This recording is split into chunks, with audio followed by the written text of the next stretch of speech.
the cedar splits. I offer sweat and splinters. Forest elders breathe their last. I'll bring them for your supper. Hey y'all, welcome to the Ground Shots podcast. Today, Gabe and I are chatting together. Yes, we are. It's been a while. It has. Even though we live together. Yeah, even though we live together, we haven't done a recording together in a little bit. Ever since the trail. Yeah. That was the last time. We needed to take a little break. I had a lot of airtime and I felt very fortunate.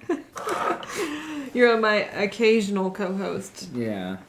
I feel like it, you know? Whenever you're like, okay, I'm ready to be back on again. I'm like, all right. We aren't sure exactly what our plan is for what we're going to talk about today, but we have a lot of things we've been talking about with each other for a while now, and a lot of research we've been doing, and a lot of things have been happening, and we're just going to be pretty casual about this and just have a conversation as if you were just in the room with us or in our bell tent with us. We'll try anyways. It's always a little hard when you're being recorded to be natural about it. Yeah. We've been wanting to record about our research, but there's so much to talk about that it's hard to, at least for me, I like to be punctual and not talk too much about things and say more poignant words rather than more or less poignant words. So we're going to try to give an overview, summarization of what we've been talking about, all of these seemingly different sub-disciplines and how they're all related. I mean, it's cool because our projects have become one project in many ways, you know, and since we've been together, we've really been collaborating in our work together, and I've never been in like a relationship with somebody where there was such a spirit of collaboration and creativity to the point where we have to separate from each other and be like, okay, I do have my own kind of projects that I'm doing, but simultaneously we inform that for each other, and we're always bouncing ideas off of each other that informs our own individual research, and then we bring it back together and fuse it back together. And so it's fun having a relationship of collaboration and co-creativity with your partner. And we've been definitely, or at least I can say for myself, you're one of my best teachers, you know, and I'm thankful for that, because I'm always learning so much, and it informs my approach to the research I do and how I synthesize it and make sense of it. And then because I want to try to do some writing projects, but also I know a lot of the stuff I'm writing isn't super original, even though it's really important, you know, but how do I write about it in a new way that's unique to my perspective on it, which is... Well, every person is an individual, right? And I think that's something we've been talking about a lot, because we get ideas and we're like, wait, where did that idea come from? Did you tell me that originally? Or did I get it from somebody else? Or did I read it somewhere? But I think often as our world changes and as ideas evolve, and as collectively we analyze or deconstruct things in our culture, we tend to feed off of the energy that's been put into it in the past. And I think a lot of the stuff that we've been thinking about and doing, and for me, before we were together, obviously I have teachers too, and influences, and the things I've experienced in my life have influenced me, the same for you. So it's just having all of that said, then you take that and you make something new with it based on your own experiences in the world. We're also trying to challenge the culture of compartmentalization too, because when you start doing research on ecology and culture and history and humanity, you start to see that there is no separation in all of these subjects that have been turned into sub-disciplines and individual fields of research, and that to speak to them all is, at least in our Western scientific paradigm, is challenging, because everything is so compartmentalized and everything is interconnected. So that is the cool thing about, at least in the context of Western culture and of patriarchy. There is some originality in offering our research and what we're trying to synthesize in the context of it all being interconnected and bringing the inseparability of all of these subjects as ecology, culture, history, mental health, our own well-being, our religion. It's all inseparable because that's what it is to be human. I studying philosophy and religion formally, also part of what that is realizing that the process of deciding that religion is a worthy subject to study reminded me that there's a hierarchy in studying something sometimes.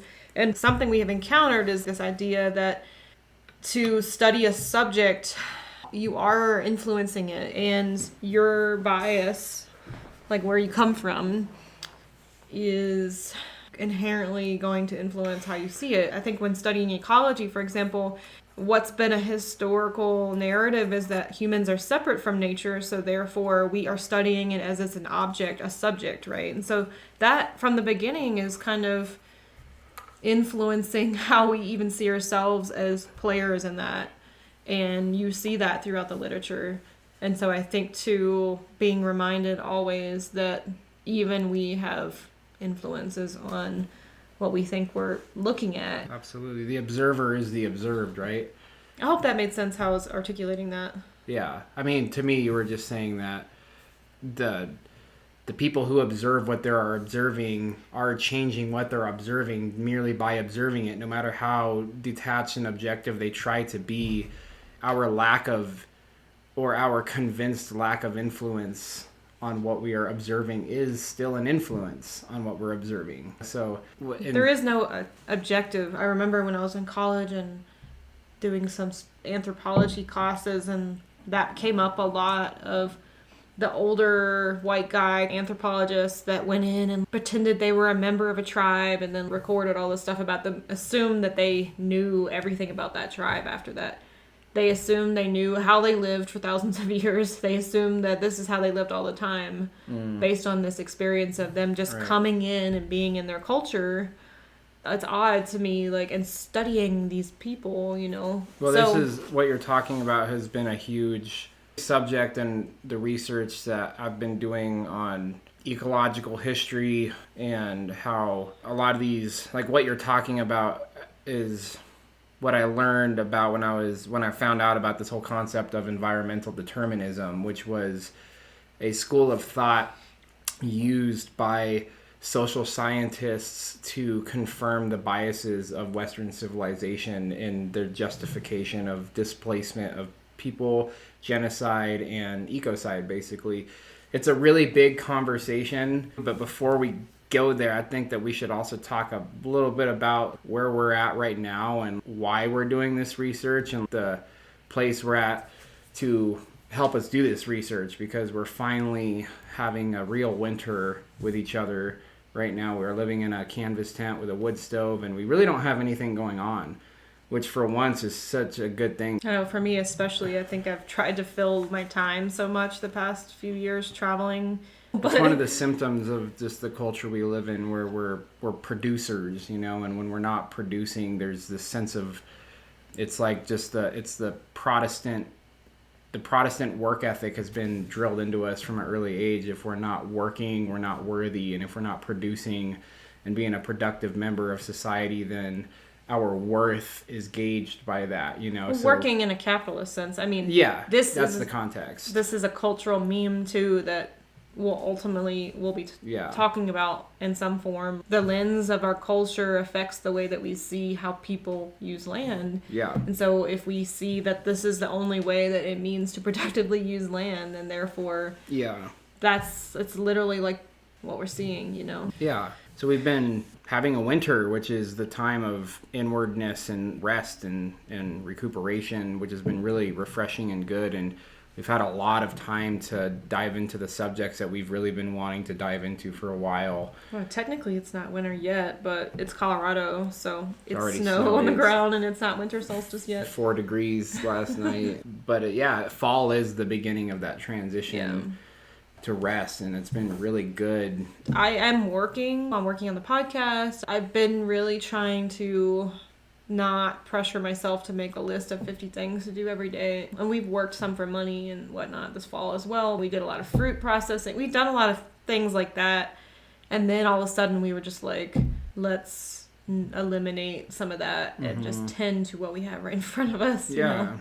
And it's been pretty fruitful, just what we've been able to learn and how we've been helping each other digest what we've been learning. You know, we've been reading a lot of different books and research papers, and it's been really fun to get these new perspectives that all, to me, they all feed into each other, and they're all inseparable, which is why I've been intimidated to try to do a recording about it, because I like to speak to things in a eloquent way that isn't just a bunch of word vomit, and I'm like, how do I articulate all of this? The thing is, it's not linear. It's not. And that's even more and more of what we're discovering. Human relationship to land and the history of how that's flowed and how that's going to flow, and how it's all complex and how it's all very much a non-linear thing. So it is difficult to talk about in a linear way. Yeah. I mean, unless we broke up each little subject that we've been researching, even though they're inseparable from the other subjects, we could try to compartmentalize them a little bit and break them down individually and then create the connections for people to make to the other things that we decide to discuss. But let's just start off with what we've been primarily doing a lot of research on, which is, for me lately, it has been conservation, colonization, invasion biology, and in the context of wild tending and the history of colonization. It's a lot to try to bring it all together, but I think a good place to start was we could kind of just review what we have been reading. And we could do like a whole podcast with you doing book reviews, because you've already read 10 books in the past month. And yeah, I've been reading a lot. I do need to process it, but if those of you have listened to the podcast with my episodes, you've heard me say a lot of times that culture and ecology are inseparable, right? You know, and I say this a lot. And in the context of conservation and ecology, and how culture is inseparable from the land, and how land and culture inform each other and co-create each other reciprocally, when you start doing research on the history of how humans have and still do co-create landscapes, especially in the context of Turtle Island, indigenous land management practices, anthropogenic landscapes, when you start doing research on conservation, restoration, and invasion ecology, you start to beat your head against a wall with frustration when you just see the inherent racism. Even the ecology as a field of study isn't really that old, and conservation as a field of study isn't really that old, and as well as invasion biology as a field coming off of that.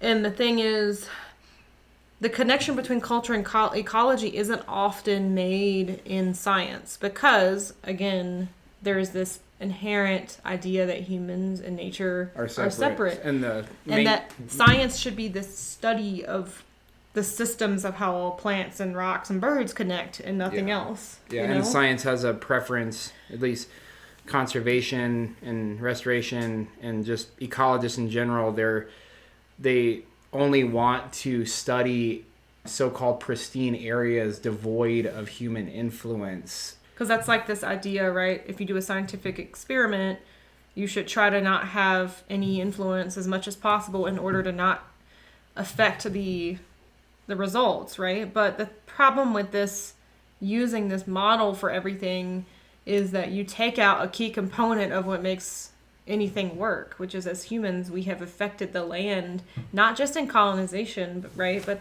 we are an animal who lives in ecology that has affected the land in really dramatic ways. And if you just pull that piece out and try to act like you can see objectively, it's just an odd paradox. It creates a massive blind spot that kind of creates this positive feedback loop that affirms this kind of cultural bias that we're inseparable, and it really feeds into this paradigm that humans can only mitigate the harm that we can't help but doing. That the best we can do is conserve, reduce, reuse, recycle.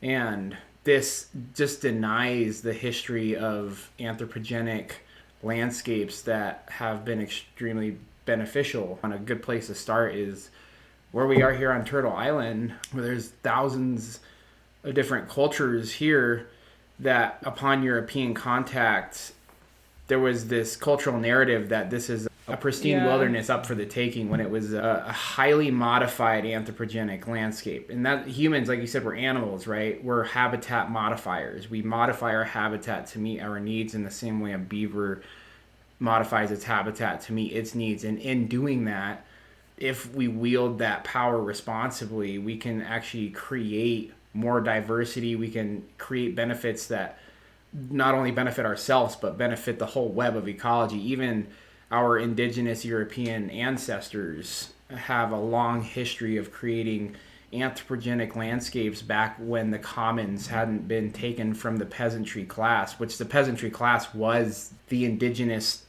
pagan tribes of Europe, you know, because pagan was a word created by the church that comes from the word pagani, and it really just meant the village people. And the word villain actually comes from a word for villagers, the village on the outskirts of the church's empire that were hard to control, just like the word heathen. Pagan also has something to do with country dweller. Right? Country dweller, yeah. The word heathen comes from the Old English word of the heath, when the people of the heath. We could do a whole podcast where you talk about etymology, because you study that so much. Because it's important to recognize the language we use and where these words come from, because more than anything, I identify as a heretic who is a heathen, because the church created this word heretic to persecute the people who made the choice to not choose Christianity over the old pagan religion back when Rome united all of Rome under one religion during when Emperor Constantine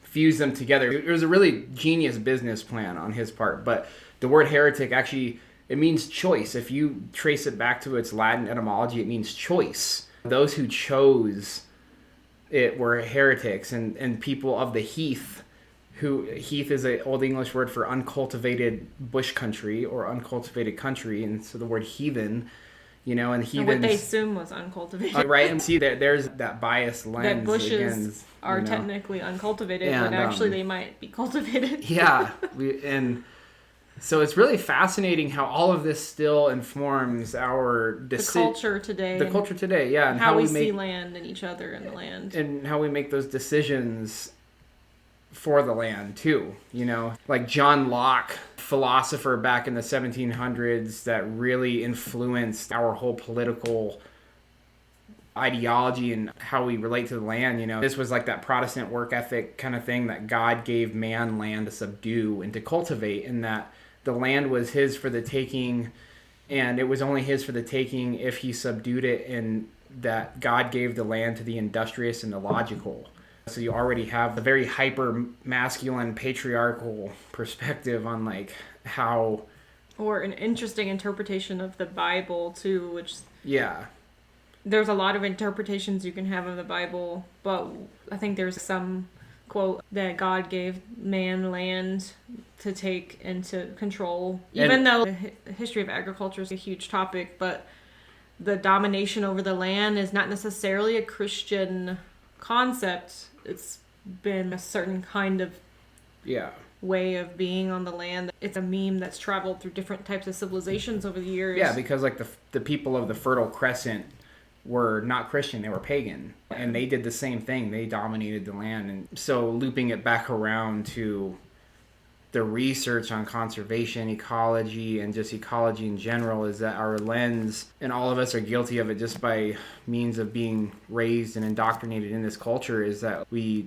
see ourselves as a separate entity from the land. Like I call it independently existing objective universe syndrome, where we see the universe as a force outside of ourselves that we exist independently from, rather than something or someone, some force that exists not only within us but that influences us as we influence it. But then there's this other part of being human that I think has become like a accepted thing as well, to feel like the culture we create somehow rises us off of the land, pulls us away. I remember growing up and not realizing I was an animal.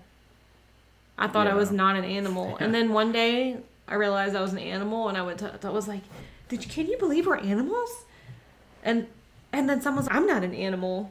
How dare you call me an animal? Yeah. I'm like, well, what are you then, a plant? You know? Yeah. It's interesting. That is interesting. I think there's a lot to that. What you said kind of caught my attention on, like, how you said we rise up above the land, like we're separate. Yeah. Right? We build on the land like we're separate. If you look back into the old symbolism, to me, because I love religious symbolism and occult symbolism, and what you just said is a patriarchal symbol of the phallus, that which rises up above the land. The Apollonian, right? The Apollonian, and it's the columns of the Greek right buildings. So going back to our roots, our ancestral roots in Europe, was the church's quest for power to kill off the long tradition of goddess worship, and the balance of nature that was seen in the union and the balance of these forces in nature, yin and yang, masculine and feminine, light and dark, and queerness in between that is inherently all of it. Yeah, right. There. And because like in the when they killed the women, and like in the witch trials, non-binariness was not acceptable either, right? It was against the so-called word of God that the church created this word of God as basically a power structure for their own state government. And you can see it in the Bible where women and snakes have had it really shitty for a long time, because in the Christian ideology that they created, they smeared women and had this huge propaganda campaign against goddess worship, which goddess worship is as simple as revering the earth for everything that our mother gives us. Like literally the earth is our mother. We come from the earth. And then in terms of women, like we come from women. All of us are birthed through a womb, and that in itself, we have to respect that. And our ancestors for a long time have worshipped the feminine principle of the womb of creation. We are born of the womb, and which inherently acknowledges that we and the land are inseparable. Yes. But the narrative that we are separate comes from so many tendrils and roots into the past that takes some disentangling, and then seeing how that influences the present. That wasn't necessarily what we were trying to research, but that's inherently come up because it's just so much a part of it. You see it, yeah. I mean, sometimes, like just now, I kind of made that connection without even realizing it, which is, it's fun and it's important. Going back to the whole Christian doctrine of like before and still, the fact of the matter is that we come from the womb. We come from the goddess, but in the Bible, Adam created Eve from his rib bone, right? So the church changed that story to man created woman, but really the undeniable reality is that women create man. Like the womb gives birth to us. It's not the other way around. And then so you see how that has influenced that whole man dominates the land. This is obviously, there's so much. Woman is not just someone with a vagina. It's more complicated than that. Yeah, but of course. Seeing how our culture has made it so binary as well, it has still also connected to this idea that as humans we are a part of nature. Absolutely. And it's just important to acknowledge just the history of that. Gabe just read a book about the burning times, and right now you're reading the Da Vinci Code. I didn't realize that the Da Vinci Code had this whole history lesson of just the smear campaign that the church waged against goddess worship and the millions of women that the church burned and killed. It was a consolidation of the power of the church, where before, like, we all, and we still do though, had this direct connection to creation within ourselves. And the church created this monopoly on power where the church became the sole conduit between us and the divine, when really that connection exists between our feet and the ground and within ourselves too. The heretics were the people that chose not to give in to the lies, but they did such a good job of using fear. Reading that book, I was like, fuck, how traumatizing is that? I can't even think about the trauma our European ancestors felt during this creation of capitalism and the monopoly of the church-state government. Imagine getting your relatives and your mothers and your sisters burnt alive and you being forced to watch it happen, and all of your neighbors turned against each other. Yeah, they would. They would and force people to come out and watch. It's really traumatizing, and that's like the same trauma that our European ancestors came over to Turtle Island with, because I learned about this long-term technique of colonization is like you use the people you displace to displace the next people whose land you want to take. So like in the displacement physically and ideologically. Yeah, because you promise the descendants of the people whose land got taken away from them, that was once common lands held by the peasantry class, which was the indigenous class of Europe. They were promised land, wealth, and gentry in the New World, Turtle Island, that they were sent over to. We're speaking starting in Europe as a center point for colonization, and these powers in Europe as the conductors of that, because that's the orientation we're given in history. Everything is about Europe and moving outwards. I'm reading the book 1491 right now too, which talks a lot about how Eurocentrism is very inherent in learning about history, because that's who we focus on first, is the sequence of historical events that happened in Europe. But there's so much more amazing, brilliant, and crazy things that happened outside of Europe that we forget has had a lot of influence on the world too. But we're speaking about that because there's this huge colonizing force that came from these powerful institutions in Europe. So looping back to conservation, but it's all interconnected. No, it's non-linear. It's non-linear, but it's all like a web. And so environmental determinism and I still see it very present today. It was social scientists and anthropologists have used this like throughout the 18th through the 20th centuries, basically as this MO that asserts that there is a one-way track of human evolution, where we started out as savages who wandered meagerly through the land hunting and gathering, and that we became agriculturalists, and then only when we were able to become agriculturalists, social complexity could form and civilization could happen, right? And this environmental determinism was a school of thought that was used to justify genocide, racism, and displacement, and you can pour through old journals of old explorers and the people that were the first European settlers to come and settle in places on Turtle Island. As they displaced the indigenous people, they were not recognizing the extent to which the land was anthropogenic and cultivated, by saying like this land is uncultivated and these people are just living freely off of the abundance of this land,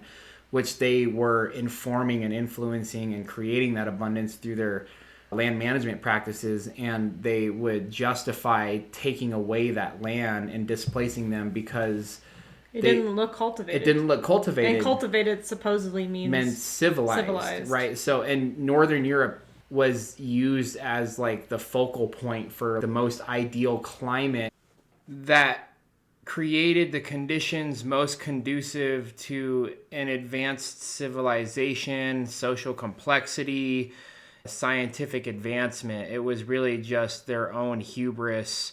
And if you take a look at the pattern of colonization, those Northern European countries like Germany and England, the countries that they went and colonized were a lot of tropical places that they said the people living in tropical places were lazy and basically not intelligent. So this environmental determinism ideology was used to justify taking land and justify racism, because they didn't recognize the extent to which the places they were colonized were modified by the inhabitants and cultivated. It just didn't look like the kind of cultivation that was happening in Northern Europe where they were from, with straight row crops. They were seeing, instead of cultivated row crops, sophisticated agroforestry that really just looked like a intact ecosystem. It looked like a forest. So they saw these human modified forests that were like anthropogenic food forests, and where they would bring their medicine plants, their food plants, and fiber plants and plant it all into one cohesive ecosystem that they would tend. The Europeans instead saw this as a primeval wilderness with people just living easily off of the land, and they didn't understand what they were actually seeing. And they saw the land as being underused and up for the grabs, and it was really just a salve to their conscience to justify it using environmental deterministic thought to rationalize their decisions and their treatment of people.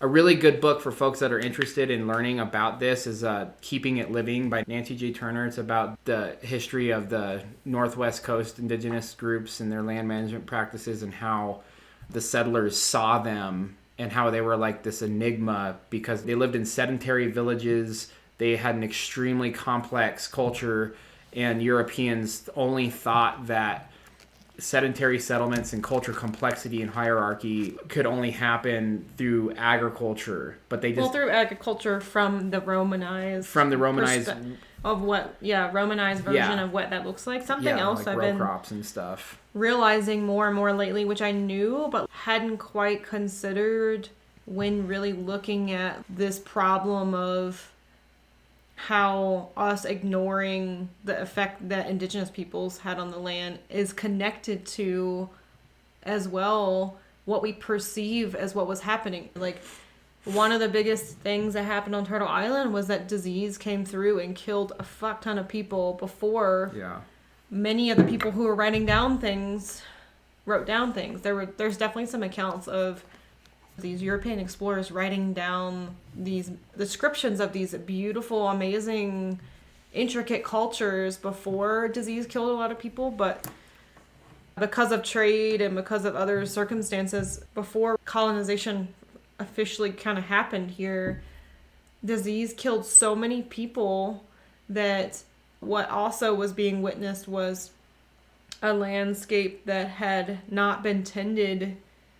Maybe it was 10 years, 20 years, 30, 40, 50, 75 years, because suddenly all these large populations of people had to deal with the trauma of all these people dying for some crazy reason, like this mysterious diseases that came through.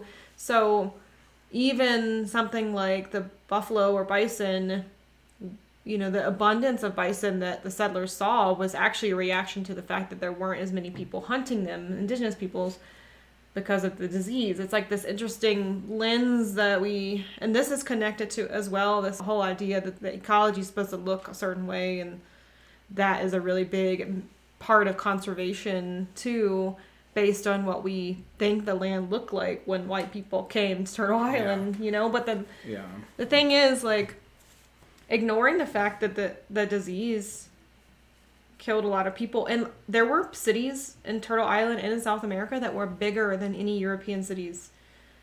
The Cahokia Empire, for example, or the Central American, like Teotihuacan and Tenochtitlan, like all these massive cities.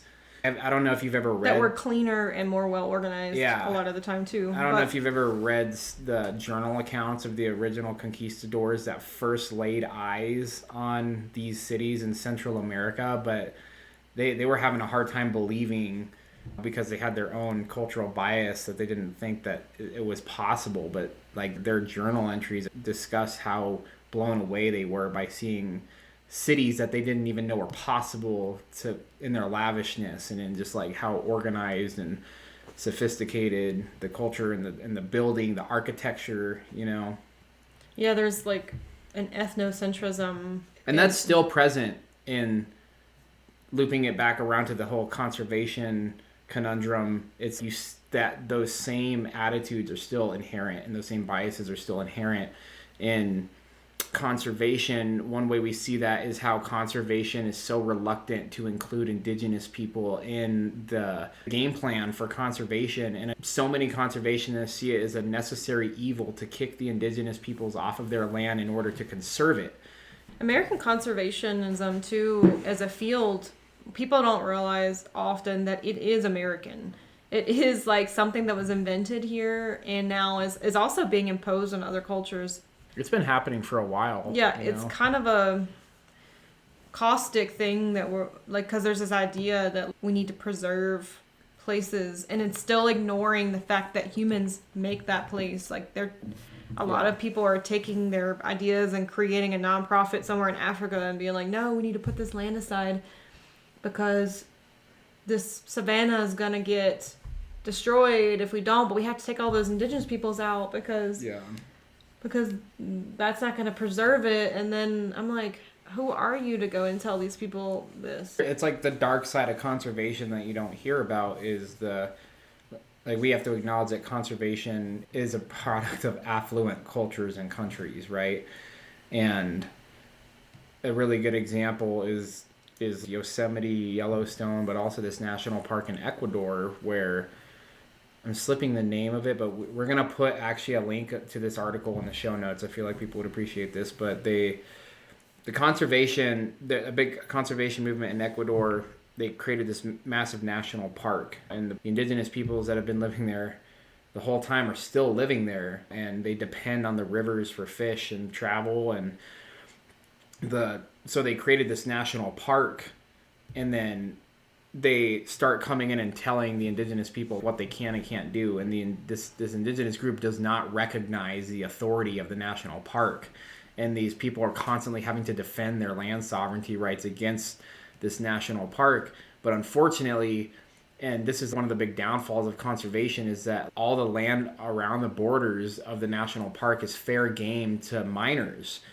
but the Ecuadorian government turns its head to small scale mining companies to come into the park and gold mine, and then they dump a bunch of mercuries into these rivers that this indigenous group really depends on for fishing.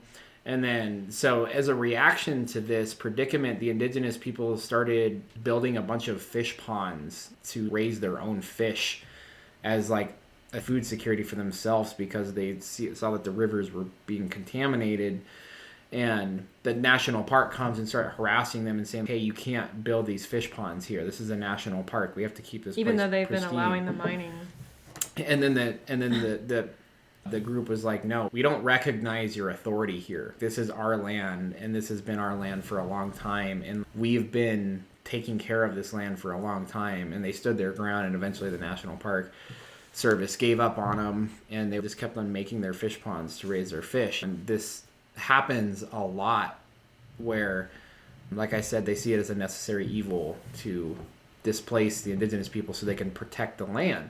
But there's a lot of land because they see it as pristine, and so we have this whole myth of pristine as a place where humans aren't, when really a lot of these pristine places were anthropogenic landscapes co-created by human management practices. And there's something too that I feel like I've been reading and understanding as a part of that cultural bias of Western colonizers is that often the humans were seen as the fauna of the land versus actually humans, which is fucked up. They were considered a part of the pristineness in the sense of they're like a deer or a buffalo or whatever, and they don't really do anything. They're just roaming around majestically. There's like this interesting kind of complexity of like either seen as dirty savages, which usually indigenous peoples were a lot cleaner and took care of themselves way more than European people, or seen as this whole more noble savage thing. Yeah. Where it's like, oh no, you're perfect, but you're like this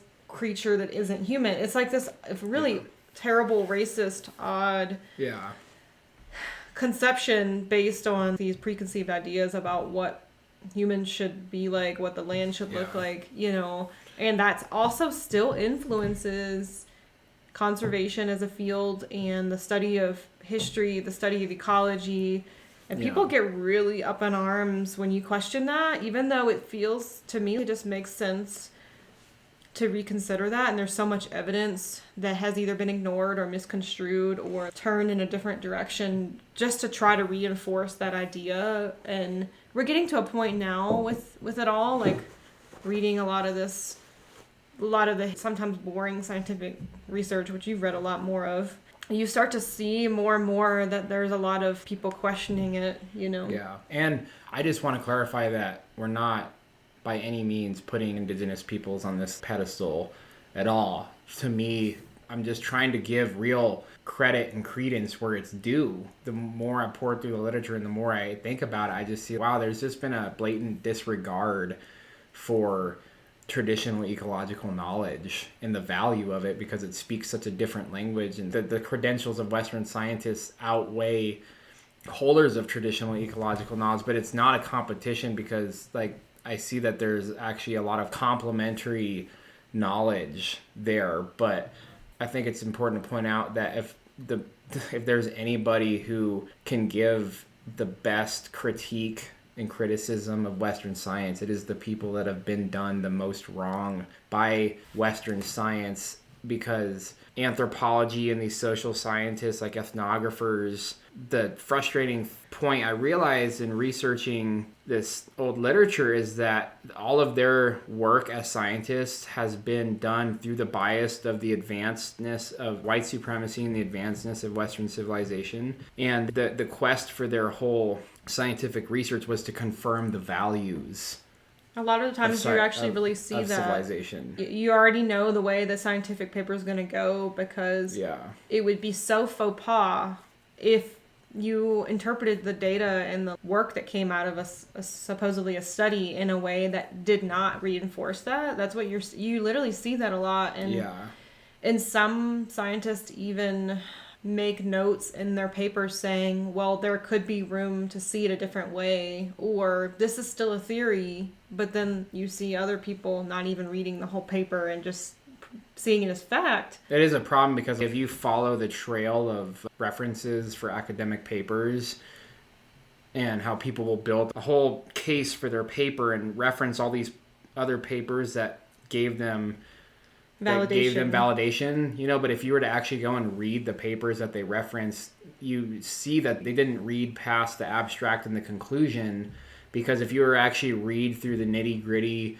research details of the paper, you would see that it completely contradicts what they're actually trying to say. Who was that one guy who wrote about invasion biology? He's seen as the originator or guru of invasion biology, Elton? Charles Elton. I was reading in one book recently called The Rambunctious Garden. That was the name of the book. Where the author quoted him, you know, he's seen as somebody that validates that whole field and created that field, that there is such a thing as invasive plants. And he even writes in his own book that we as a culture, there must be a place for native and non-native plants to intermingle. And yet people don't take that part of it and elaborate on that part of it. Elton wrote his book in 1958 and didn't get any acknowledgement until the 1980s. And which is pretty much when the field of invasion biology really became kind of blew up. exploded. But Elton's history is interesting too, because he was making a lot of his ideas during wartime in World War II, where he was eradicating rodents to protect food storage from being gotten into by rats. So his career before he started writing that was all about, he would exterminate rats and mice and poison them and kill them, you know. A lot of the wording he uses is still used in conservation. Yeah. And so this is the kind of stuff we're looking at a lot, is really trying to see, like, why do people use these words? Right.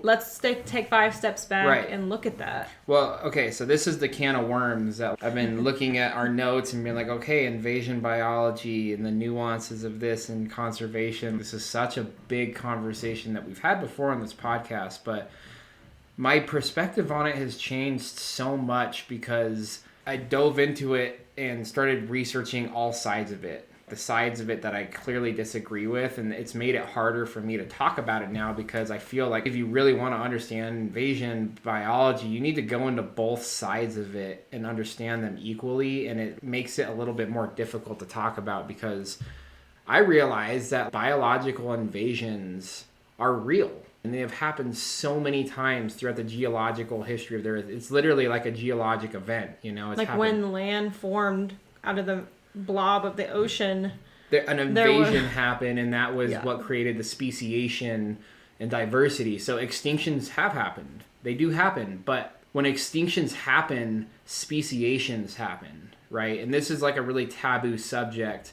in conservation. Which you really want to ask yourself, why is it ultimately? I think partly it is about the guilt of colonization. There is a lot of that. There's a guilt that the best we can do is reduce, reuse, recycle. So the best we can do is conserve, because that's a lot of the MO of invasion biology and conservation, is to stop extinctions, right? To preserve biodiversity. But the thing about stopping extinctions is that we're basically creating these ecological museums. Like, they literally will, animals that are endangered in Australia, they have these massive fenced preserves that, without these fenced preserves, where they went and killed out every single rabbit, every single fox, and every single cat.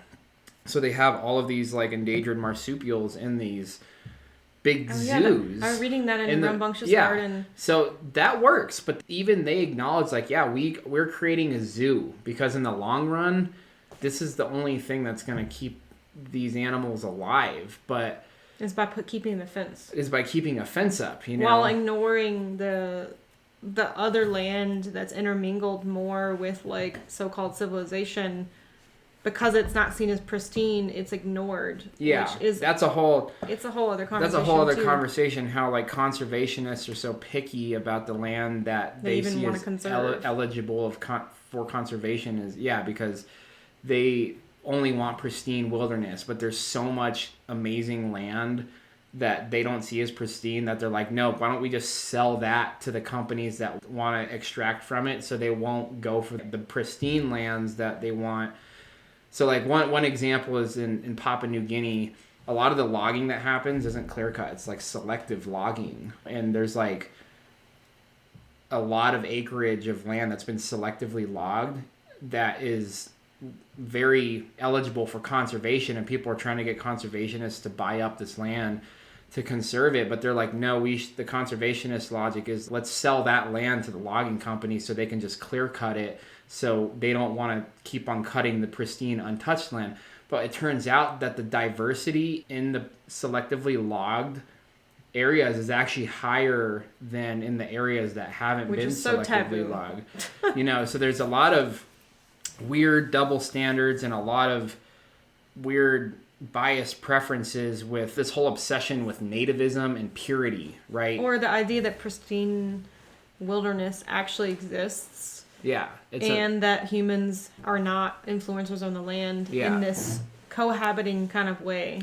Yeah. Which we're really looking at this too, because we're interested in wild tending and land tending, and also that space between domesticated and wild, and really trying to anthropogenic landscapes, which is, when you define that, it means basically like human created or human co-created landscapes. I mean, it's a landscape where humans are like intricately a part of it. A keystone being, you know. But the funny thing, like for those who don't know what a keystone being is, like a keystone in masonry, the stone archway is held together by the center stone that has kind of a wedge shape at the top of the archway, and without that keystone, the whole arch falls apart. So a keystone species in ecology is a species that, like salmon or beavers, that have such a vast influence on the whole ecology. And when you take them out or introduce them into the picture, they drastically change the ecology. Humans are not only a keystone being, we're a hyper keystone species, which means that we can introduce and take out keystone species. You know, so you see the responsibility that we have. And so anthropogenic landscapes are landscapes where humans have modified the landscape. But that doesn't just mean indigenous root gardens on the basalt scabs of eastern Washington, or like the anthropogenic food forests in the Amazon. This means like a Walmart parking lot. This means a little medium in a city street. Like anthropogenic landscapes are everywhere. That's that whole thing, that culture and ecology. They're inseparable. They reflect each other. I think what's so inherent in like the invasion biology conversation is this idea that humans aren't supposed to move plants, and if we do, we're going to create some bad situation where it feels like it's an artificial thing. Mm-hmm. So like you bring a plant from 100 miles away to somewhere, you don't know what it's going to do. It might kill off the idea that it could invade or kill off the other plants. That right? it would cross what's in invasion biology is called a Vicariance Barrier, which is the natural forces that kept that species population in check. It doesn't exist in the new place where you put it, right?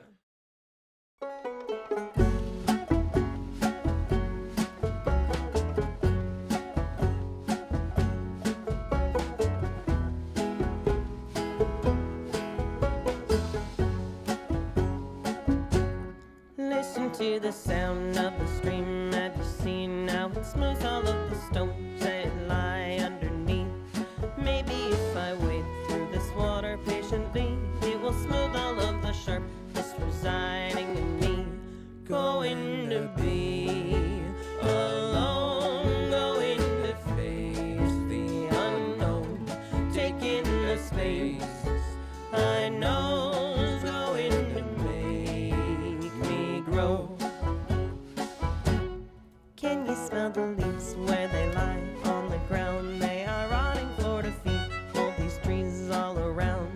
Maybe if I walk through these woods patiently, I will lose all of the things that I no longer need. Going to be alone, going to face the unknown, taking the space I know is going to make me grow.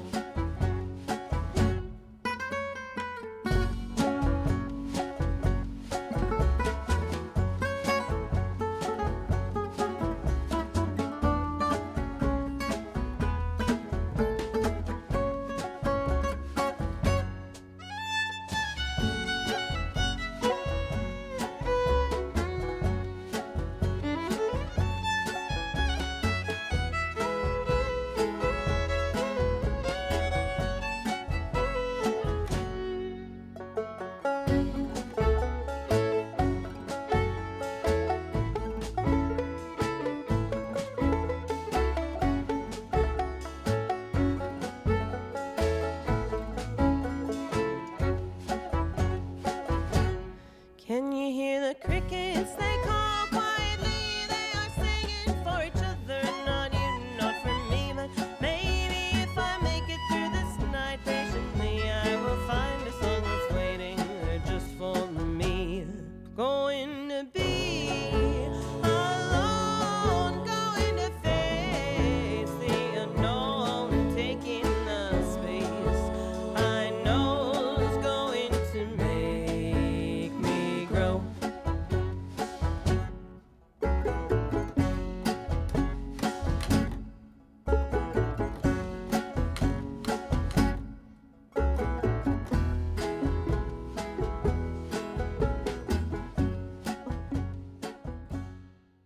Islands in general are an interesting example because often the data used to defend this idea that invasive plants are the second greatest threat to biodiversity, which is really hard to measure and in the scientific literature is not actually measured very well. Yeah, that was actually... They're using examples from islands to talk about the mainland, and they're also putting in other things that have nothing to do with plants, like rats and diseases and birds, and they're also they're like literally making birds worth $30 each, wild birds, and counting each one that cats killed in order to create this number about invasive plants. It's really odd when you look at the math of it. If you guys want to know what we're referencing, it's a paper on the threats to biodiversity from David Wilkov, his work and his math that he openly admitted to in his work that his data sets were extremely faulty and had a lot of blind spots, and that he drew his conclusions not from empirical data, but from the opinions of highly knowledgeable individuals.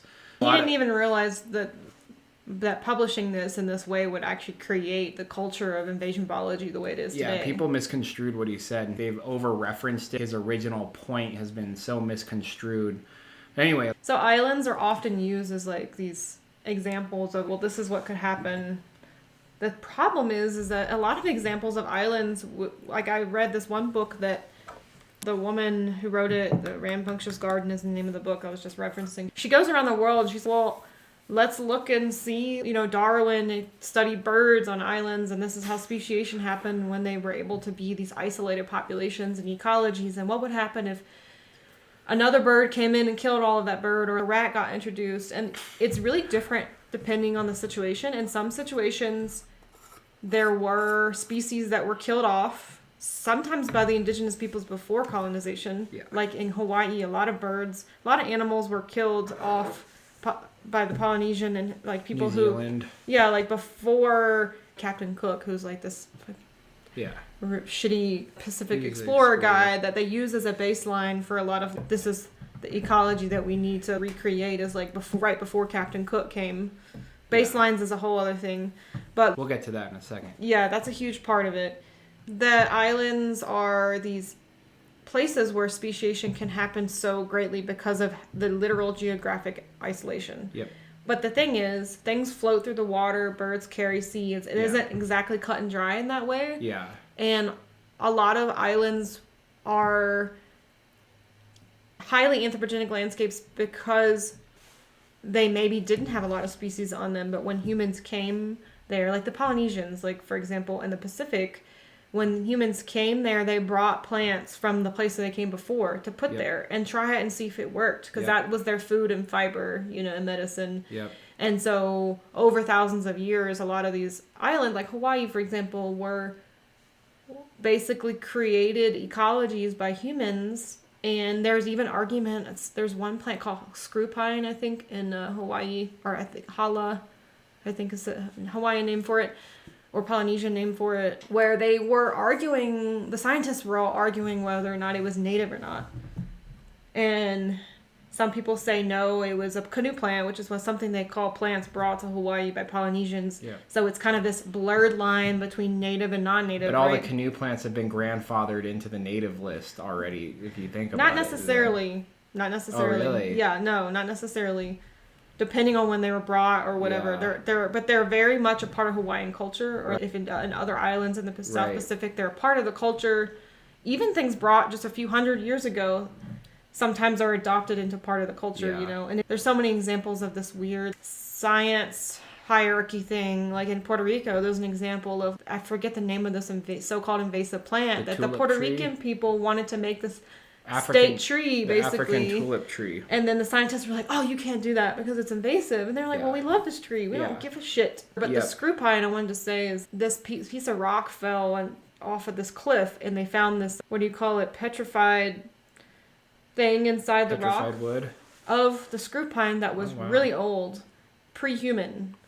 So what's interesting, though, it was a different species than the one that was on the island. And so what they've determined that it was both. There was already one species there, and then the Polynesians brought another one in, and they both came together, and they both coexisted on the island. And so it was like, it was brought there because it was a very useful plant, and it was already there in some other form. And it's interesting. Well, so what I've noticed in all this research is that scientists have taken the position of the New Vatican on it, where they are like the conduit to truth, right? So in Hawaii, for example, a lot of people in Hawaii have established cultural connections to these non-native plants, but the conservation scientists come in and basically shit on that because they're like, no, we don't like it because it's non-native. But a lot of people don't acknowledge the fact that Hawaii is actually more biologically diverse than it's ever been because of invasive plants. But that's like very taboo to say. It is, but the reality is that there's this bias that novel ecosystems, through their eyes, are worthless junk ecosystems that aren't fully functioning. But it's been shown that these novel ecosystems are fully functioning ecosystems. And scientists call the old growth ecosystems and the native ecosystems of Hawaii basically forests of the living dead, because they know that they're not going to be able to live forever without strict human intervention. But just the fact that they call these living ecosystems forests of the living dead, to me it just speaks to how Western science sees life as objectification of life, and that there's this hierarchy where humans are on the top and everything else is in the bottom. And I just think that that's a problematic viewpoint of Western scientists. But it's really just like the lens we're looking through. Yes. And I think this idea that it takes thousands and millions of years for plant ecosystems to co-evolve to be like dependent in a certain way with each other is been proven to not be necessarily all the way true. Coevolution is real, but rapid evolution is just as real. Yeah. You know, it doesn't, and that's like it doesn't really take that long for species to form necessarily. An example, and this is a controversial one, brace yourself, folks. There is a endemic species of salt cedar emerging in the Southwest because the different species of tamarisk, where they originated from out in like the Middle East and stuff, they didn't usually hybridize, but in the Southwest they are hybridizing. And it has formed a new endemic species, which is technically a native species. But if you say that to a conservationist, you're gonna get burned at the stake for being a heretic. It happens, right? Who is the scientist in Australia that's studying this? So Angela Moles is this amazing plant biologist and ecologist in the University of South Wales in Australia, and she was on the anti-invasive train for a long time, but then she started to realize that there was a lot more nuance happening. Where let's talk about the dingo, for example. You know, the dingo was a human introduction to Australia only about 4,000 years ago. And the dingo is protected as this precious native species, but the only dingoes that are protected are the purebred dingoes, and any crossbreed dingoes, you're like, oh, they're not pure enough, right? So you see this obsession with purity in there with nativism. But she's also using the botanical libraries to document and trace that since the 1700s, when all these plants were introduced to Australia, they have morphologically changed and adapted, and she's showing that like rapid evolution is happening with these invasive species in Australia. They actually are becoming unique endemic Australian species. Like they're literally on a morphological level, they are changing, adapting to the climate of Australia.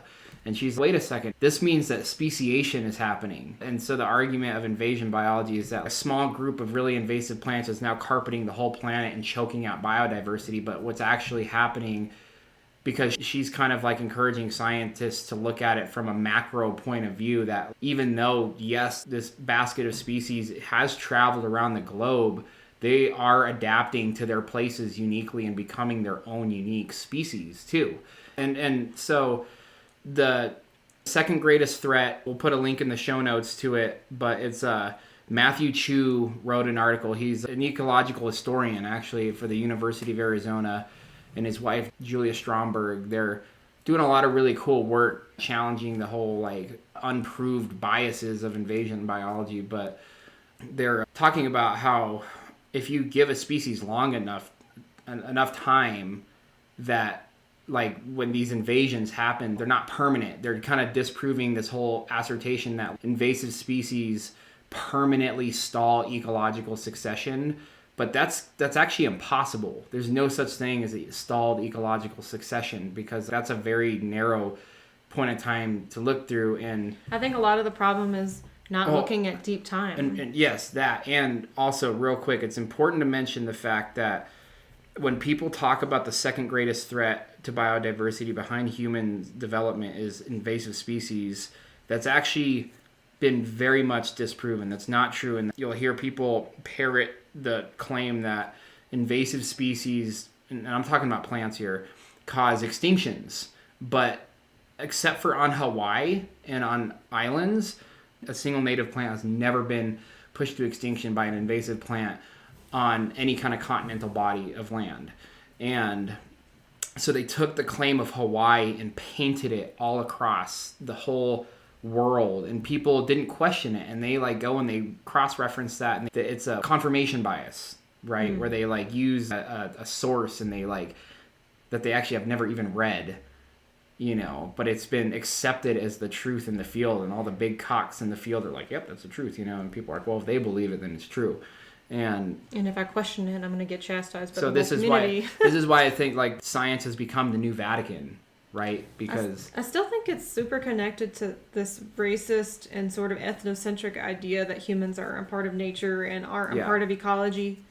Because within this field, there isn't a clear boundary on like when it's okay to move plants and when it isn't. Because humans have always moved plants, and sometimes across short distances, sometimes across far distances. And that's something really hard for a lot of scientists to accept as it is, much less in the field of invasion biology. But it kind of is an inherent part of it. Ignoring anthropogenic landscapes is, if it wasn't ignored, then that, I don't think that field could even exist, because it's assuming that it's unnatural to move plants. But humans have always done that. So where is that line between when it's okay and when it's not? And how do we know that plants that Polynesians moved across the Pacific, or the indigenous peoples moved across Turtle Island or in the Amazon, where would we call something invasive or not within that kind of land, plant, and human movement stuff? Like, this is a perfect segue into this subject you're talking about, is that the landscapes that are seen as like these native landscapes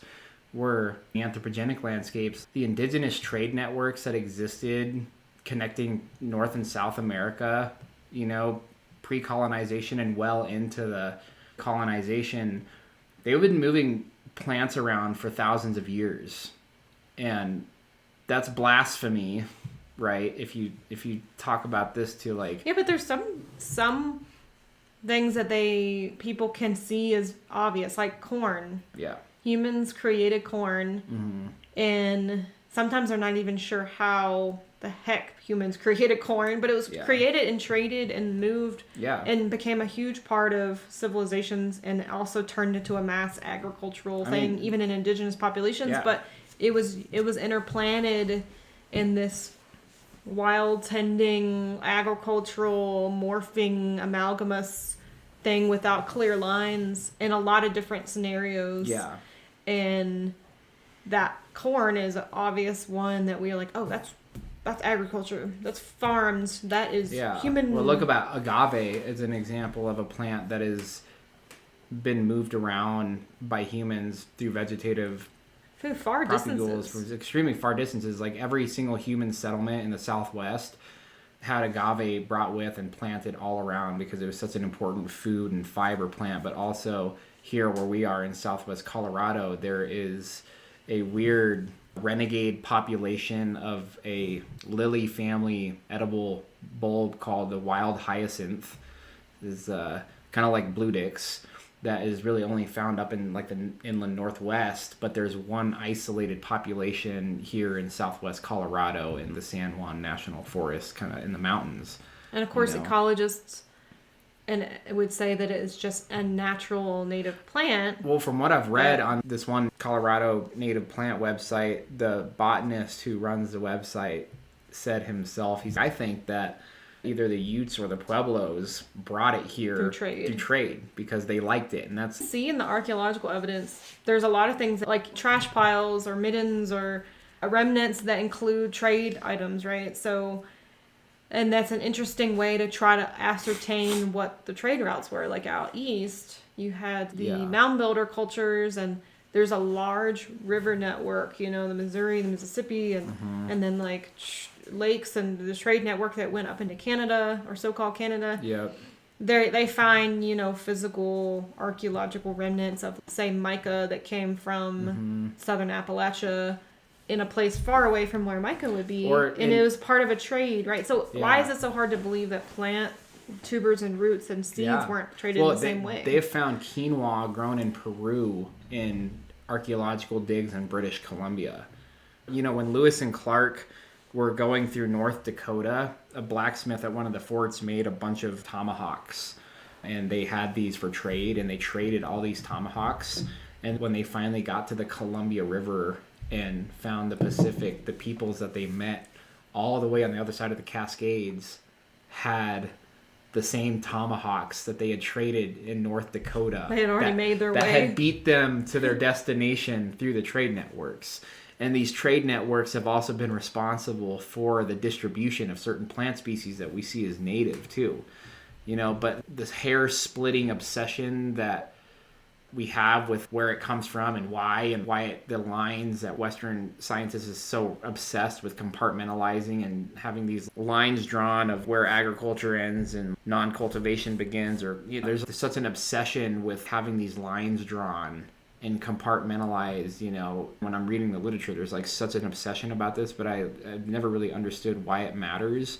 But I think that it's just been done in the spirit of wanting to confirm the values of Western civilization. I still see a lot of this in like the modern conservation movement and invasion biology. Well, what's really interesting at the same time is that the whole pinnacle of invasion biology, the whole point of conservation, right, is restoring ecosystems. And there's certain tenets that they use to determine what would be the place where they want to restore something to, right? This is what you were talking about, the baselines thing. Yeah. So the idea is that like we want biodiversity, right? And for land to be self-governed and for the ecosystems to be able to function in a highly efficient and highly nuanced way, and with this idea of what we think that is too. And so the whole point is to conserve or to restore land to be in a place of being highly diverse and functioning properly. But the problem is that we don't have a strict gauge of what biodiverse should be at any moment, and the landscapes that we're often trying to restore to in this field are arbitrarily picked from a certain point in time that we assume should be the baseline for what is a healthy native ecosystem. Yeah. But in the case of Turtle Island, it really depends on where you are for what date they pick. It's really interesting. And then in the South Pacific, they always pick kind of like right before Captain Cook got there. Yep. Even though plants were being moved around before that. Yep.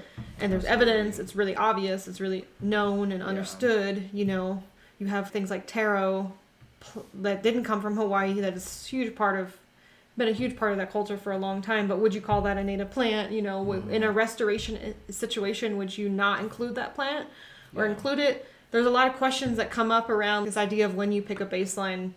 So that's part of the problem, is the baseline depends on what you perceive as a good ecosystem. And it also is...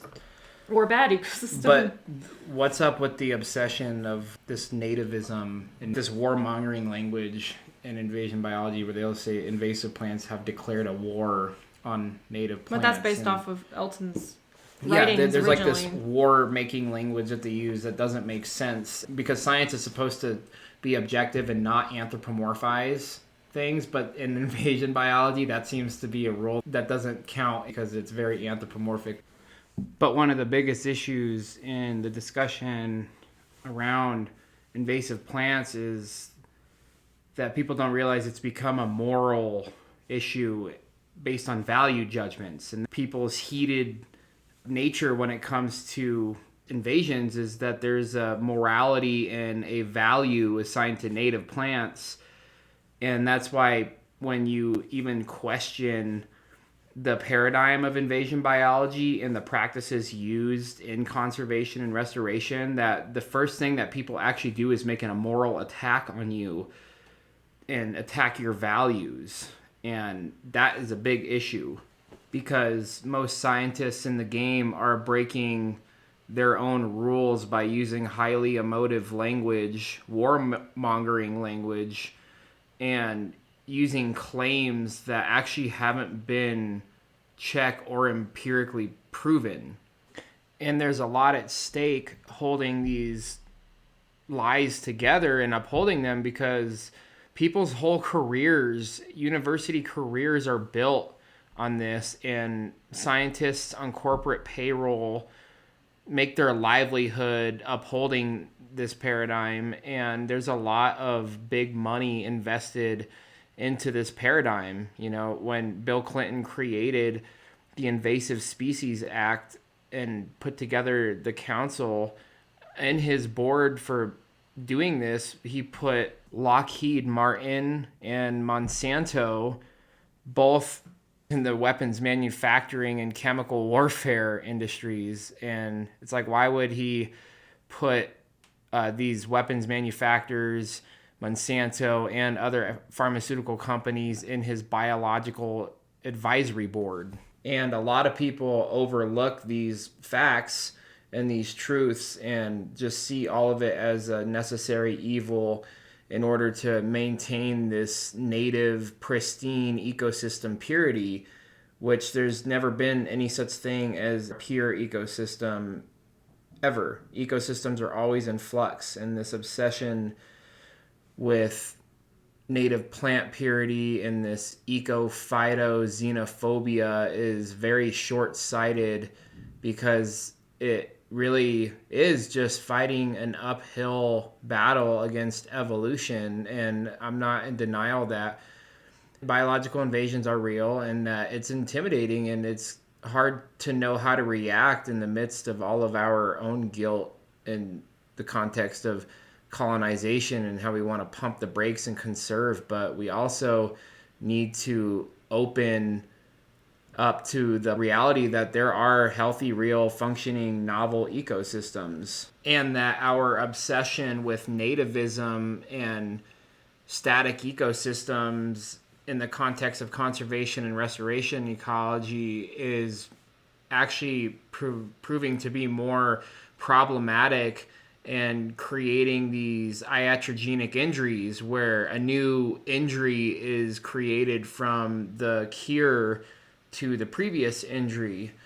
And that needs to be tended to. We need to change this paradigm and our obsession with native purity. We also need to acknowledge that in the context of climate change occurring naturally and human-induced, now in the age of the Anthropocene, that novel ecosystems are the future, and it's not a bad thing, and we need to embrace that and work with it rather than against it. So this whole thing about this obsession with nativism is that they say that native plants are supposed to be there and that invasives don't need to be there. They're not supposed to be there.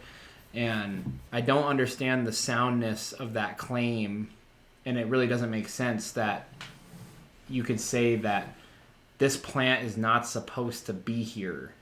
You know, this obsession with nativism is that native plants are superior to invasive plants. But at one point in time, all of our precious native plants were once a part of a biological invasion that displaced the whole previous set of native plants before it. So if you look at nativism through geological time, it doesn't make any sense. Well, you think about like the bigger geological fluctuations that have happened too, with like many ice ages and how ecologies respond to things like that. For example, it's really difficult to pick a baseline. Nothing is solid, unmoving, and static ecosystems. There's always movement and morphing and changing. How do we know that succession has to look the same way twice? It never does. But the thing is, if there's climate change that happens naturally, and then there's climate change that's caused by humans.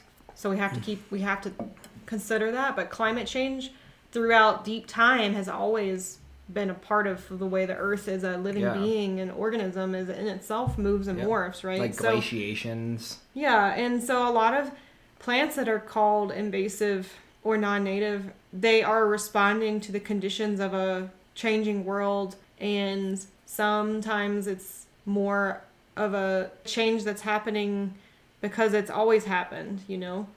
So like black locust in New England or in some parts of the East is considered invasive, but it's going back into a place where it used to grow. And junipers out in the Southwest or out East, junipers is a good example of a tree that has always moved and morphed its geographic boundaries according to the climate. Yeah. We're trying to create a solidness in ecology where it doesn't move and it should always look the same, which is basically what conservationists are trying to do by creating a preserve. Is they don't want human interaction. Often indigenous land management practices or the indigenous peoples of that area are not included in that conservation plan at all. Mm-hmm. There's no human participation. There's no coppicing of the willow. There's no controlled burns. You just go visit it like a park and then you leave. Mm-hmm. But that's not how it's always been. And it's interesting to me to try to wrap my head around how to think about this whole field and subject, because it gets really either or, because neither of us are saying that we don't care about native plants or something. We're just asking questions about the nature of how we set up all of these dynamics as influenced by Western culture in the first place. Or just considering deep time, like Lauria tridentata, the native creosote bush, chaparral, the iconic plant of the Mojave Desert, is only 10,000 years ago. It came and wiped out all the other native plants, and now it is the keystone plant species of the Mojave Desert. This has happened many times before, and I think it is painful to watch it happen in our lifetime, and I think that's why there's a lot of panic. But the thing about these restoration projects is that very few of them are successful. You know, very few of them actually work. Supposedly, the first greatest threat to biodiversity is human development. Habitat loss from humans. But really, the funny thing about conservation... We don't look at the dam that's been put in place and think, well, maybe we should take out the dam first before we go and demonize this salt eater. But it's like this. That's a bone I have to pick with conservation, is that it's trying to serve two masters that aren't compatible. You know, it's still upholding the status quo. It could be because conservation and restoration ecology cannot function in a good way outside of the context of industrial capitalism. Like, we live in a capitalistic world. So in their mission that they have really good intentions with, they still have to serve capitalism, and they still have to do it in a way that fits a capitalistic model and is profitable. The Sierra Club has representatives in its board from Monsanto. When Daniel Simberloff, who's like the modern guru of invasion biology from the University of Tennessee, I think, like when they wrote a letter to Bill Clinton administration that created the National Invasive Species Council, they were talking about these biological meltdowns. And if you do some research into Matthew Chew's very well-referenced, very researched papers, like he talks about the instances where these invasion biologists are like blowing the whistle for these ecological meltdowns that are happening. It's like a funny use of language, an ecological meltdown or an ecological catastrophe, you know. None of them have actually ever happened.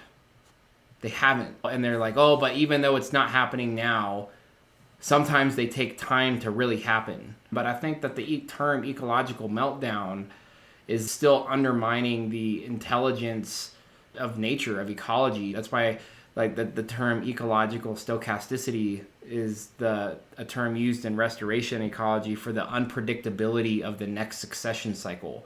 It's never going to look the same. And one of the fathers of ecology, his name is Clements, Frederic Clements. He's this guy from Nebraska he was the one who created the whole model that's been long since disproven, but still very adhered to in the ecological community, that like there is this prime succession that happens that is predictable and stable, and that it stays that way. Even though that has been very much disproven, it is still adhered to. It seems like there's a couple schools of scientists. Some are more on that side of things, and some are embracing the idea that the succession will look different each time, even though sometimes they might share things from a past succession. Totally. But that sort of stair-steppy, like predictable, very systems mechanically oriented, it's accepted in the scientific community. It is, yeah, and it's not really a question. And a cool example of how this has happened in the past is in the interglacials, like when the glaciers recede, the same plants have been moving back and forth, north and south, as the glaciers came in and then receded.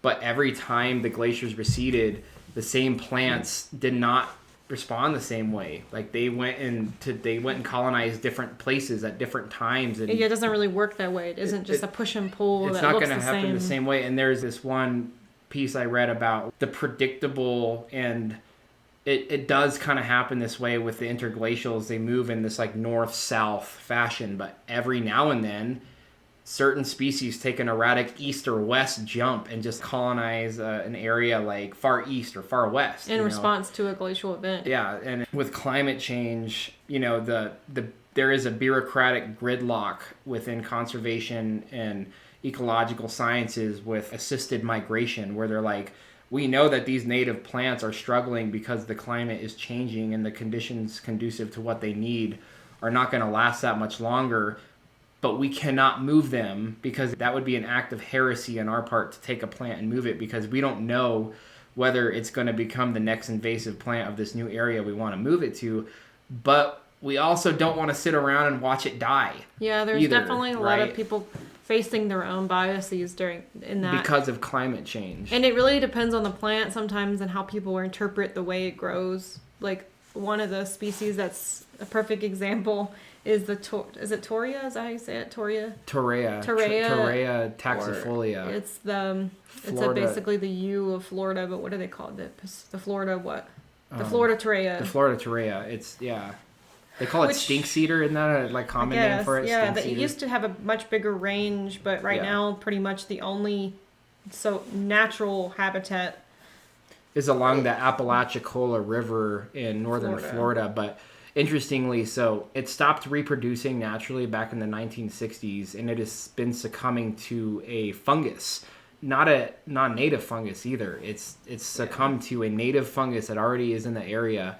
And it got stuck there in this little island population after a glaciation event. But it's like ancient native range is the Appalachians. And then back in the days, some people that really liked it moved to North Carolina and they planted a bunch of them there. And this citizen scientist, Connie Barlow, initiated this Torreya Guardian thing where they went and collected the seeds and they planted a bunch. And some scientists were really against it, and some were like, all right, fine. We know that plant's not going to take over a bunch of ecosystems, but... She's also doing similar projects for the alligator juniper in the Southwest, too, like moving it north. She works with foresters who have these prediction models that they can use, like... The website's really insane how they have all these maps of like where they think what the climate's gonna be in 50 years in this place and that place. What climate's gonna be conducive to the conditions these certain plants and need. Some people feel like it's unnatural to do this, but then when you again look at the history of how humans have always moved plants around, you have to ask yourself, where are you going to draw the line, and how you see that. And I understand a lot of the different nuances and arguments that people have, feeling worried about just haphazardly moving things around. But the thing is, people who own private land are going to put whatever the heck they want on their private land anyways. Yeah. There's plenty of people who still plant ornamentals on their land that are so-called invasive, and there's nothing anyone can do about it. Yep. So why not move this freaking tree? Because scientists are not under arrest by the bureaucratic stipulations. They don't have to abide by them, so they can actually do this stuff. That's what Connie Barlow did. And yeah, it's like pretty fascinating, just like all of this. And when we say that, oh, that's not natural, what are we coming back to when we imply that? We're implying that humans are not nature, so we shouldn't touch, right? Yeah. So this is journeying into the inner work, right, that we need to do in ourselves to not only dismantle white supremacy and the trauma that colonization has caused. We need to remember and start to see that we are the land, like we are nature, and we need to heal that rift. And in healing that rift, that is like where decolonization can happen. That's where we can start to dismantle white supremacy, because white supremacy is based in this ideology that humans are separate from the land, and that this weird contradicting ethos that like white supremacists have had is that, oh, look at these like pure primitive peoples living happily and innocently off the land, like the children of Eden. They're not civilized yet, and they haven't been corrupted by civilization, so we need to civilize them and teach them the ways of Christianity. But then we create these civilizations that we then preserve wilderness to come escape our civilization into. And I've always like been confused by this weird contradiction within the whole framework of the civilized philosophy that civilization, or Western, Northern Eurocentric civilization, is the pinnacle of human evolution, yet we need to escape it to the wilderness to get a break from it, because it is also so bad for our mental health at the same time. Their philosophy was so contradicting. And I think John Muir was really guilty of this. He created this this weird contradicting dichotomy where he was a bigot and he was really racist against the indigenous peoples of California, but simultaneously he had this weird romantic idea about them. Which is often how it's... Yeah, so this culture of white supremacy has been like disgusted by indigenous people, but simultaneously attracted to them and romanticized them, which never made sense. It's again kind of like a museumification. Yeah. And in a, what do you call it, like condescending, pandering, tokenizing thing. Yeah. I think we've done a good job of weaving all of this together. It's still such a huge, there's so many pieces of this that we could go deeper into. And yeah. We weren't sure how deep we were going to get into it here. And in some ways, I feel like we still haven't, we barely touched the surface. Yeah. But we want to teach some classes on this kind of stuff, and we're not sure yet exactly when we will, but it'll be sometime this winter. It'll be a bit on land tending and a little bit of history and ethnobotany and actionable steps that any one of us could take in the landscapes where we are. But a lot of what we're doing is sort of a philosophical basis for acting. And so a lot of y'all might know that we hiked the Colorado Trail this past summer, and we did definitely a big research project on the trail and did some seed planting and wild tending. And so there's been some work that we've done, and especially Gabe with his wild tending work, where it just feels right to plant these culturally significant or ecologically significant plants on the land, but we're taking 5 steps back to look at the context for it all. So we'll let you know when we decide to offer that and how and in what way. It'll probably be one of those webinar Zoom type classes to start with, just to see how it goes, because I've never done that and Gabe's never done that, so we'll just see how it goes. Do it sliding scale.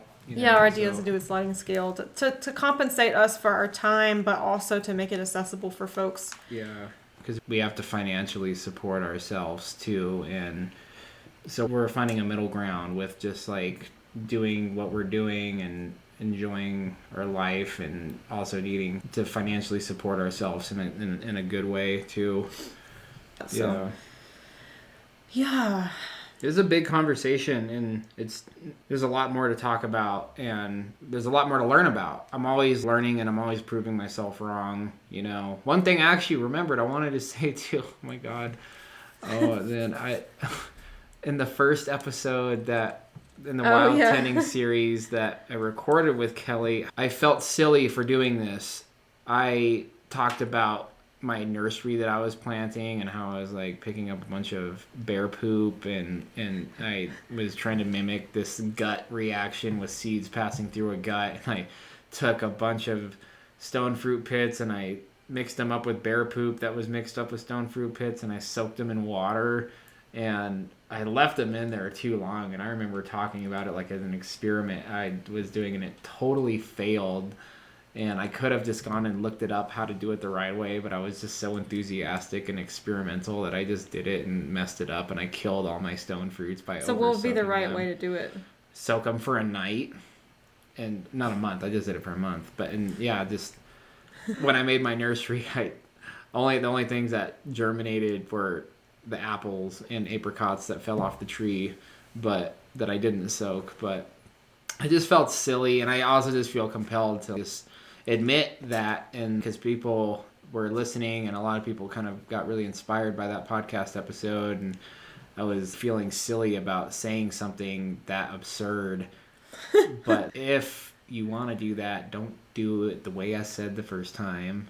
I'm learning, and I'm always proving myself wrong, and I'm always seeing just like how much there is to learn. The stone fruits need a level of stratification, but not that intense of a stratification. The stratification is the cold weather that they need to be exposed to break the dormancy of the seed, and it helps to soak them for a night before you plant them, Because ideally, they would fall off the tree, winter would come, and they would fall into the ground, and the snow would cover it, and they would soak up the water from the snow, and it would keep them cold. We're just mimicking that process. Or the ground freezing and thawing breaks up the pit. Right, so I just wanted to admit that and come out about that, because in case I was wondering after I said that, I was like, man, I bet somebody's like, this guy's an idiot. But I did that, and I just wanted to. Bear poop still could be a good idea, but planting bear poop works. But yeah, just take the pile of poop and just plant it, you know, and only soak your pits for a night. I was feeling humbled by that. Like when you have an opportunity to be on a podcast and you say certain things and then you realize, oh, that was actually incorrect. I should have been more mindful about what I said and did a little bit more research on it. You know, it's a good teaching to me just to admit that I was wrong and talk about that. But since I'm not putting a traditional outro onto the tail end of this episode, I wanted to let y'all know right here in this moment that the interstitial music for this episode was Big Ivy by the Resonant Rouges. And of course, as always, the theme music for this episode was Sweat and Splinters by Mother Marrow. So the podcast has a phone line now, and it is in the show notes. So if you have any thoughts about anything we've talked about, which I'm sure you probably do, there's so much in this field that a lot of people have strong opinions about. Yeah, leave us a message and let us hear about it. And I can also foresee that, like, the topic of invasion biology is a very polarized political hot topic too. And I encourage people, no matter what side of it you're on, to do research on both sides. Yeah. I've had to do a lot of inner work in myself to hold the tension of this very contradicting points of view that I've been embracing and discerning.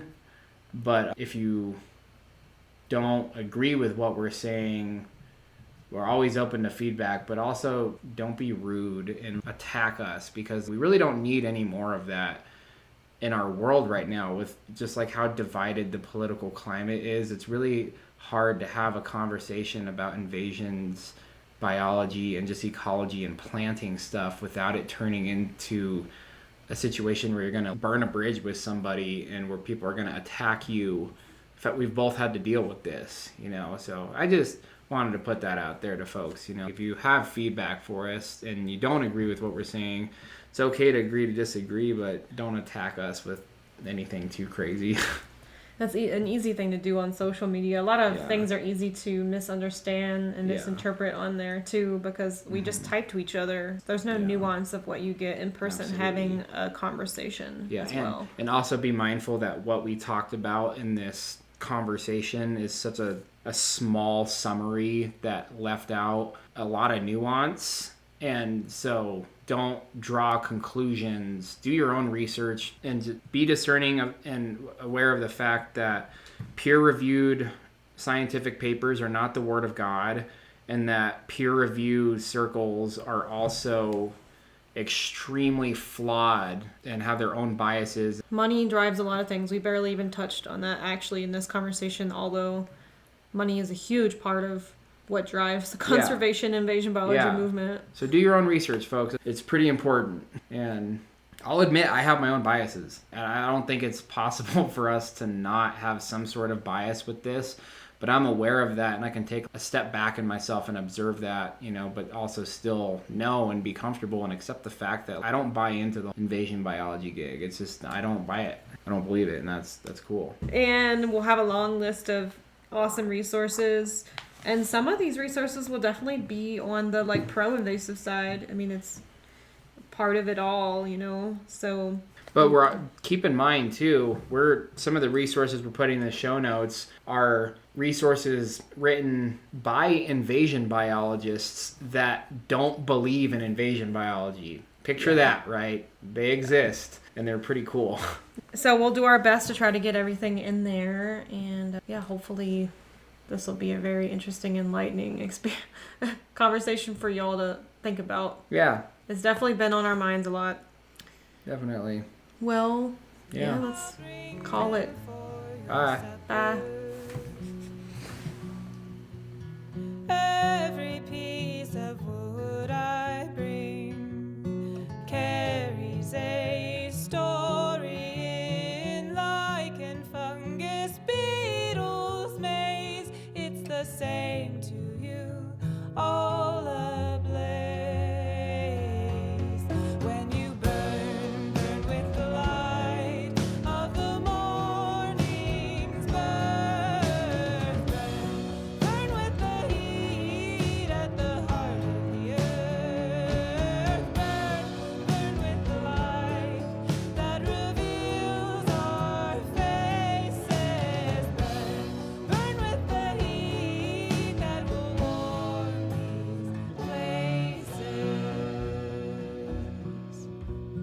Some may fear your endless greed, but not me.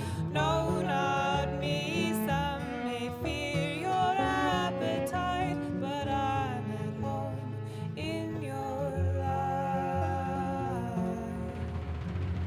Fiery fingers curling round, flaming tongues that flutter. Promise you will warm my bed. I'll satisfy your hunger.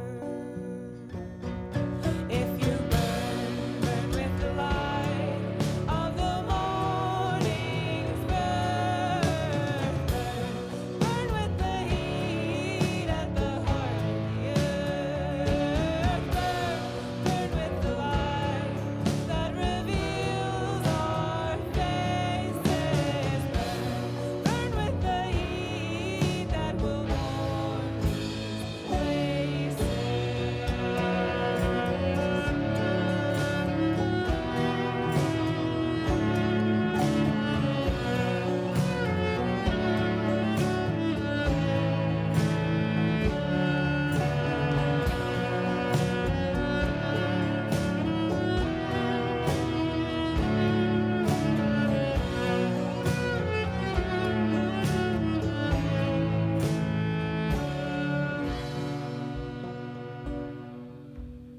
First the tender light and then the chill of winter's creeping in.